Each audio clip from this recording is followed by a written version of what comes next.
In the near future, there's a biotech company in Germany called Eon, which offers a medical procedure that can take away time from one's life and transfer it to another person's body as long as they're a compatible match. Thanks to this technology, people in dire need of money can sell as many years of their lives as they want, which makes their bodies age quickly. In contrast, the person that buys the time gets their youthful looks restored, which means rich people are pretty much immortal. Usually only poor people that are desperate to improve their living conditions agree to sell their time, although Eon always promotes it as a choice and a donation. In this future there's a high number of migrants and asylum seekers, and this is the only way they have to earn a living. The company makes sure to honor scholars, artists, and celebrities with time, and Nobel winners have recently been added to the list. Eon's best donation manager is Max, who goes around convincing people to sell their age.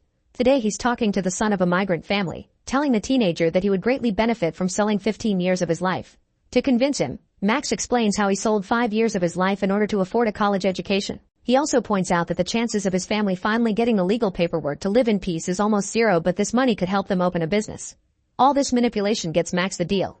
When he returns to the company building, Max puts on a raincoat to deal with the protesters outside, who throw things at any worker that passes by. Many people are against Eon's technology because it's increasing social and economic disparity in society. Once inside, Max attends a special ceremony during which he receives an award for being the best agent of the year. Then the company's founder Sophie Tyson offers a big speech about the importance of their work.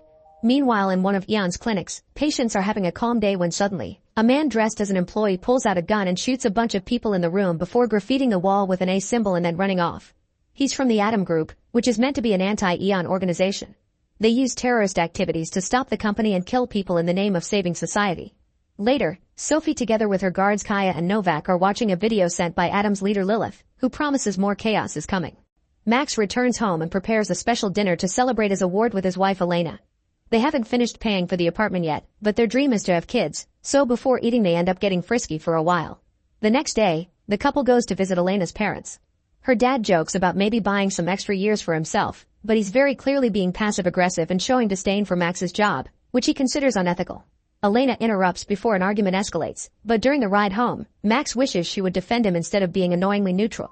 When the couple makes it back to their building, they're shocked to discover that their apartment is on fire. Not only they lost all their belongings, they lost all their money too because it was at home. When they go to see the insurance company, they discover they won't cover this incident because reports indicate a candle started the fire, which is seen as negligence. Elena swears she always puts out all candles before leaving the place, but that's the official report and they can do nothing about it. To make matters worse, Max learns that to get the loan from the bank Elena offered 40 years of her life as collateral, which she never told him. Max tries to offer his own years instead, but he's turned down because there aren't compatible recipients for him. This confuses Max because he donated in the past, but apparently the recipient recently died. When they leave the insurance company, the cops arrest Elena to prevent her from fleeing the country. Max swears he'll get the money to pay the bank in some other way and goes to see Sophie to explain his situation, getting Sophie to promise she'll see what she can do. Afterward, Sophie has a meeting with the company shareholders, who are tired of wasting resources on checking for compatible DNA because it means some people may never get the chance to buy some extra years and genetic dispositions are very rare anyway. They call Sophie too biased. A few days later, Max's lawyer informs him there has been no news from Sophie and that she's ignoring their calls. With no other choice, Max goes to the clinic and tries to visit Elena, but they tell him he has to wait until the procedure is over. Losing his mind, Max runs into the other rooms to try to reach his wife, but he's tackled down by Kaya and her team. Meanwhile, Elena's prepared for the procedure. Hearing a lawyer read the contract makes her finally snap and she begins struggling against the doctors, but she's given an injection that puts her to sleep and then she's connected to a machine that transfers 38 years to a person in another room whose face is hidden. Afterward, Max takes Elena home, but she doesn't say a word. During the following days, Elena's body starts to age quickly until she looks like an elderly woman and she can barely stand looking at herself in the mirror. Max and Elena's relationship becomes very sour and awkward, and although Max tries to comfort and support Elena, she becomes very distant. One morning, Max is called to the company and he learns that he has been given a promotion that includes a salary rise, but this is useless now. Furious, Max runs to try to talk to Sophie, but Kaya stops him from getting too close. Sophie ignores him and gets in her car, although Max notices she's starting to look younger. Later at home, Max is affectionate to Elena, swearing he still loves her, but Elena thinks it's pity and tells him to leave her alone. After Max leaves, Elena begins feeling a strange pain in her abdomen and rushes to the bathtub, where she starts bleeding. Meanwhile, Max goes for a walk and to have a beer at the park, where he's approached by a girl selling illegal uppers. Max quickly tells her off. A few hours later, Elena is in the hospital for her pain. Max is keeping her company and is shocked to learn that before the procedure, Elena had been pregnant, and today's bleeding had been a miscarriage because this old body can't have babies. Tired of this awkward life they've having, Elena makes Max take her to her parents' house, where she'll live from now on. Heartbroken, Max promises to find a way to reverse the procedure, but Elena's father tells him off, reminding him this is the system he helped to create. Desperate for a solution, Max finds the girl in the park and approaches her to demand information, knowing that the girl got her procedure from somewhere illegal because Ian would never make kids. The girl gives him a special contact that Max later calls, and he learns of an underground group that has been performing age transplant surgeries in the neighboring country of Lithuania. He's told to pick up a burner phone and fake passports in a shady neighborhood and that he needs to get hold of the recipient who has been given Elena's time. Afterward, Max hides in a hotel and makes plans to kidnap Sophie because he's sure her getting younger and refusing to help him wasn't a coincidence. For the next few days, he follows Sophie around until one afternoon. He finds his chance when he sees her alone in a cemetery with no guards in sight. After hiding his face, he approaches the now young-looking Sophie, who begins yelling for helping and running. Max catches up quickly and tases her until she falls unconscious. Then he paints an A on a grave to make it look like the Atom Group did this. Afterward, Max goes to pick Elena up at her workplace, asking her to trust him. Together they go to the abandoned building where he's keeping an illegal van and Sophie all tied up, but Elena thinks this is crazy and an argument ensues. Max convinces her to come along when he mentions this is the only chance to rebuild their lives and have a family. At the cemetery, Kaya and Novak investigate the situation and Novak uses the footage from security cameras to trace the car Max used. Everything was bought with a fake account, but Novak follows all the purchases until he traces the first one to Max's real account, so now they'll be looking for him. Novak wonders if they should call the cops, but Kaya refuses. By the time they make it to the abandoned building, the couple is already gone. While Elena and Max make their way to the harbor, Kaya and Novak prepare a new operation to catch them, this time with the help of the police. Novak explains how the couple met. Max had been assigned to Elena as her donation manager, but in the course of making the sale, they fell in love and got married. Novak admits he feels bad for desperate people, but Kaya calls him out and reveals she's actually 64 years old.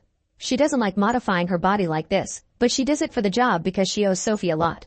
At the harbor, Max and Elena manage to get on a ship without much trouble, but they're caught on a security camera and Novak gets their location. Every few hours, Max checks on Sophie and brings her food and drinks. She's being kept inside a box with a bathtub, pretending to be cargo. In the evening, the couple watches a happy family and hopes for their own baby in the future. Suddenly a child mentions some funny lights at the shore, and Max and Elena come out to discover the police are waiting for them in Lithuania. Thinking fast, Max decides to use the family to their advantage. When the cops begin inspecting all the cars leaving the ship, Max's van comes out, but it's the family dad driving it under threat from Max. He pretends to be a delivery worker transporting a bathtub, but the cops get suspicious because he looks very nervous. They ask to see the back of the van, where Sophie and Elena are hiding inside the bathtub. The cops look at the box and demand the man to open it fully, and when the poor guy hesitates, they ask him why he's so nervous. Through a Bluetooth earbud connected to his phone, Max tells the guy to say that he's nervous because he's never been held at gunpoint before. The leader of the operation notices his officer isn't handling his weapon well and lets the driver go to avoid being called out for misconduct. Then the wife arrives in her car with her baby, while Max is hidden in the back with the kid held at gunpoint. The cops see nothing wrong with her and let her pass. Both vehicles stop by the road later and the family reunites, but before letting them go, Max destroys their phones and shoots one of their car's tires. Seeing the baby cry, Elena feels guilty. Then the couple leaves in the van with Sophie still tied in the bathtub. A few hours later, they stop in the middle of the road so Sophie can empty her pee bucket, but now that she can talk she explains she isn't Sophie. She's her daughter Marie. They just happen to look a lot alike now that her mother went through the procedure. Max doesn't believe her and searches the information on the internet, which says Sophie only had one daughter that died ages ago and whose grave she was visiting in the cemetery. Marie explains that precisely to avoid press attention she was kept out of the spotlight, but Max doesn't believe her and takes her back to the tub. However, Elena is starting to have doubts. Eventually they find an abandoned hotel and decide to spend the night there. Marie is allowed to be out and she insists she isn't Sophie, explaining she actually hates her mother's work because it's unethical and that she's on the couple's side. Elena begins arguing with Max, who still doesn't believe her, and he points out that even if the story is true, Marie should still be a match for Elena because it's the same DNA as her mother. Elena is horrified by Max wanting to use a child and leaves the room. Marie asks for a shower, so Max takes her to the bathroom.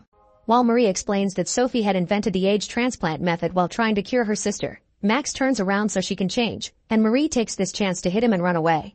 Marie immediately runs to the woods, where it's dark and there's no signal for the phone she stole. She notices a light nearby meaning she's being chased so she hurries up, but when she's about to cross what she thinks it's a big puddle, it turns out to be a deep hole and she begins sinking. Marie tries to grab onto a fallen tree and has no choice but to yell for help. Luckily the light turns out to be Elena, who quickly helps her get out. The women return to the hotel and Marie can finally have her shower.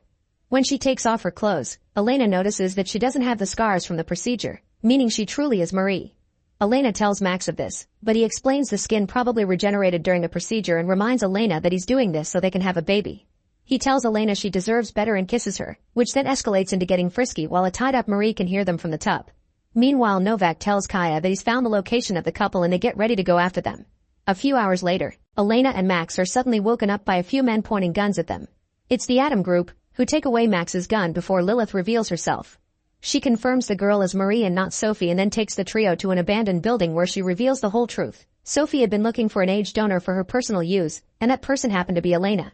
The company had sent Max because he was their best donation manager, but instead of making Elena donate, the two fell in love with each other and eventually got married. When Sophie needed the donation, she burned down their apartment on purpose and had Max's match killed to prevent him from donating some of his years. When Max accuses Lilith of being a murderer, Lilith gives Elena a gun with only one bullet, telling her to kill Marie or M things for herself.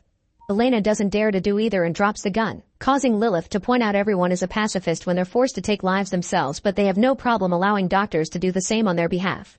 At that moment, Max's burner phone receives the location of the illegal clinic, which will be valid for 6 hours. If they don't want to miss the appointment, the couple will have to help Lilith kill Sophie. When Kaya surrounds the building with her team, Max comes out, pretending Adam isn't with them. He tells the team that only Sophie is allowed inside, and that if anyone else tries to enter the building, Elena will shoot Marie. A young-looking Sophie shows up and accepts the terms, but before she can enter, Kaya wonders how Max knew Sophie was with them. She realizes this is a trap, and suddenly, Novak takes out his gun and shoots Sophie, knocking her out. Kaya immediately kills Novak, and from inside the building, the Atom group opens fire against Sophie's team. Max rushes back into the hotel, only to fall when something explodes near him. After dodging a few guards, he's grabbed by a rebel, but after exchanging a few hits he manages to knock him out. Then Max grabs Elena and Marie and drags them to the garage to escape. While Max tries to start the car, Marie reveals she took a gun and tries to shoot Elena, but it has no bullets. Elena is disappointed that Marie would kill her after she refused to shoot her, so she grabs Marie and hits her head against the car until she falls unconscious. Then the trio escapes in the car while Kaya checks Novak's phone and discovers he's been in contact with the rebels because he's been part of the Atom group all along. A few hours later, Max confesses he doesn't want to do anything to Marie because he doesn't want to become like Lilith. However, Elena has had enough and kicks Max out of the car by threatening to end things for herself. After Max leaves, Elena drives all the way to the illegal clinic, where Marie is dragged against her will and the procedure gets done. Meanwhile, Max wanders around, and when he sees a bus full of immigrants, he follows it to join a refugee camp. The next morning, Marie is found walking down the road by a trucker, who takes her back to the city. Moments later, she's reunited with Sophie, who is alive and well because she had been wearing a bulletproof vest. Then Kaya announces she quits because she's tired of killing people just for business. During the following days, Marie starts to age rapidly, yet a selfish Sophie refuses to donate some of her years to her own daughter, promising to find a donor soon. A few months later, Max finds Elena at the beach. She looks young and pregnant, and she has a new husband to take care of her. When she sees Max, she doesn't even try to talk to him, and Max goes back to his new life, being a rebel with the Atom group, determined to bring Sophie down. Make sure to subscribe and turn on notifications so you can watch more videos like this. Thanks for watching.